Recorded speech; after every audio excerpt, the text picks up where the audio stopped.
I just sent out 9 of these today. They all had a certified copy of my power of attorneys. Because, see, I don't actually have any great fun things going on for myself. So when I get to do this for other people who are in trouble, so they've all given me power of attorney. So I'm the one filling out the forms. I'm the one taking liability. So I have to attach my power of attorney, and I made sure it was a certified copy of the power of attorney. It is a powerful document, especially the ones I've got. You should see it. It is a private agreement. Yes. Where did you get it certified? The notary. A notary can certify copies of power of attorneys. In California, that's all they can certify copies of. They can't actually certify copies of anything else except powers of attorney. Okay. So here's an interesting little clause right here under the title Affidavit of Individual Surety. There's this little box right here. And it says, public reporting burden for this collection of information is estimated to average 3 hours per response, including the time for reviewing instructions, searching existing data sources, gathering and maintaining the data needed, and completing and reviewing the collection of information. Send comments regarding this burden estimate or any other aspect of this collection of information, including suggestions for reducing this burden, to the Regulatory Secretariat, MBA, Office of Acquisition Policy, GSA, Washington, D.C. It's a 3-hour reporting burden. Anyone know what that means? Means as soon as you fill this form out and try to use it, you're going to be obligating some government official to 3 hours. So you fill it out wrong, guess what they're going to come back and charge you for? His 3 hours of time. Yeah, and it ain't going to be like $10 an hour. Okay, just so you know. Okay, how many of you have ever seen an affidavit or something like that? You know how they always have a notary certificate? They always have state of, county of, and SS, dot. Okay. You don't put your social security number there. Okay. SS is subscribed and sworn. Okay, so this is an affidavit right at the beginning, right at the top. If you notice, down here at the bottom, it's got a spot for the seal of the notary, notary signature, commission date. So this is, in essence, an affidavit. Even though it's in a format, it is an affidavit.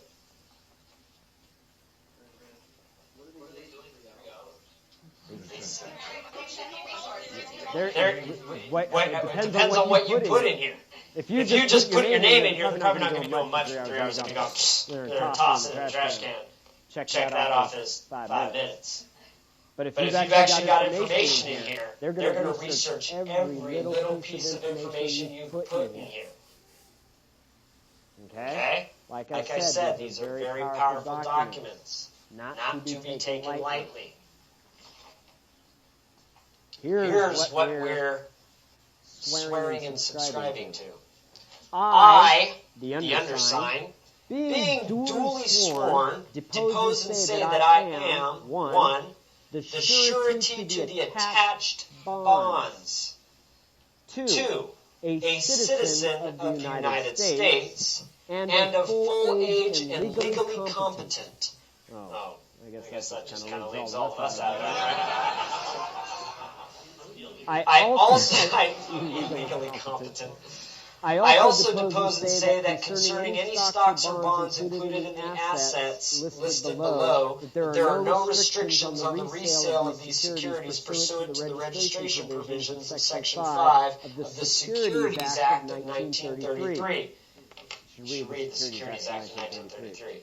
I recognize that statements contained herein concern a matter within the jurisdiction of an agency of the United States. Let's read that again.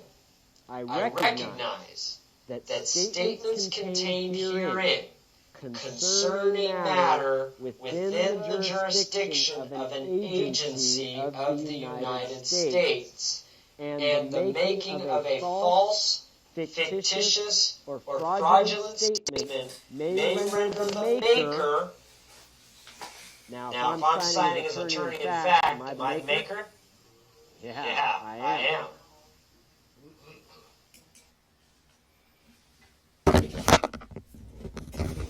All right, this is where it gets real interesting. It gets real interesting because you got to understand the admit process, what I'm giving you. Hopefully you're picking up what I'm putting down, and you're understanding the severity of this exchange rate. Because this exchange rate, let me break this down to you. Let me show you what I mean by this exchange rate. All right, watch this. We're going to go back to this thing, and I want you to hear me. I gave you the definitions of the dollar. I gave you the case law. You got the admin process. I told you that last paragraph was going to put you on point. Now I want you to write this phrase, this Latin phrase. This is the phrase that you're going to use. This is a legal maximus. A legal maximus. A legal maximus. And the first word, which is Latin, is D-O-L-O. Space M-A-L-O. So we got D-O-L-O, then we got M-A-L-O,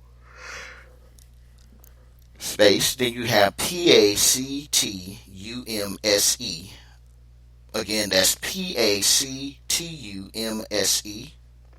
space, N-O-N, space, S-E-V-A-T-U-R-U-M. Again, that's dolo, malo, pactumus, non severtum, which is, I'm going to spell it again, D-O-L-O space M-A-L-O space P-A-C-T-U-M-S-E space N-O-N space S-E-R-V-A-T-U-R-U-M. This is called spelling. And there's a reason why you're going to spell this. I'm going to break this down to you. I'm going to break the words down to you. But this particular legal maximus, which can be found in Black's Law Dictionary, Revised Edition, 4th edition, this phrase means an agreement induced by fraud cannot stand. An agreement induced by fraud cannot stand. I want you to write D-O-L-O space M-A-L-O space P-A-C-T-U-M-S-E space N-O-N space S-E-R, V as in Victor, A as in Apple, T as in Tom, U as in Unicorn, R as in Ralph, U as in Unicorn, M as in Mary, which means an agreement induced by fraud cannot stand. And that's found in Black's Law Dictionary, Revised 4th edition, on page 570. The word doulos, D-O-L-U-S, in civil law means guild, G-U-I-L-E. It is deceitfulness. It is malice, fraud, a fraudulent address or trick used to deceive someone. A fraud. Number one, a subtile contrice by words or act would be designed to circumvent such actions or omissions as operated as a deception upon the other party, or violate the just confidence reposed by him, whether there be a deceitful intent, malice, animus, or not. The word fraud means willfulness or intentionality. In that use, it is opposed to culpa, which is negligence merely in greater or less degree. The policy of law may sometimes treat extreme culpa as it were dolus, upon the maxim or culpa dola corruptorum, which is a person which is always liable for dolos, producing damage, but not always for corpora. Producing damage even though extreme. And all these things are found in Black's Law Dictionary, Revised 4th edition. Here's another one. Here's another one. Here's another one. Just like the first, it starts out dolus. Dolus. Actually, this is going to be DOLUS space ET space FRAUS space NEMINI space PATROCINENTUR.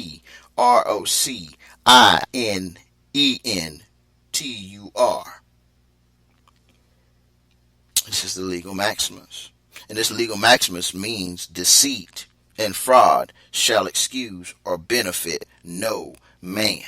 Again, this particular legal maximus means deceit and fraud deceit and fraud shall excuse or benefit no man. So in other words, if you use these legal maximus in your standing, it creates a very interesting effect. Oh, by the way, I forgot to give you this last definition of money. I didn't forget. It just kind of slipped my mind. Let's talk about it. Money has no technical meaning, but it's also ambiguous. It's an ambiguous import and may be interpreted as having regard to all surrounding circumstances under which it is used. See, money is often and popularly used as an equivalent to property. See, money means wealth reckoned in terms of money, capital, considered as a cash asset. Specifically, such wealth or capital dealt in as a commodity to be loaned, invested, or the like. Wealth considered as a cash asset. Why did I wait so late to read that? Well, there's a reason for that. See, money, real money is an idea. And what you have, what we call a medium of exchange. And there's only one real denomination, which is the $1. Everything else is an illusion. And they do it in your face all the time. And ignorance of it is no excuse. So therefore you must use those legal maxims that I gave you in order to substantiate your holdings and position. It's all about accounting. Accounting must be your come from. If accounting is not your come from, then you will find yourself literally swinging left and right in the dark and hitting nothing. Swinging left and right in the dark and hitting nothing. Now that legal maximus really got me to thinking. I had introduced some information, and I, in my haste to bring this information to everyone, I have this flaw where I have a tendency to think that because I talk to people and they don't want to sound like they don't know, I will listen to what they say and they'll tell me that they understand, and I really know they didn't. But I just kind of let things go as is because they told me, and I quote, Bezel, we understand. But I can tell you didn't because of how you responded. And I just could not, do that. For this very reason, because today is such an impactful day. December 1st is such an impactful day.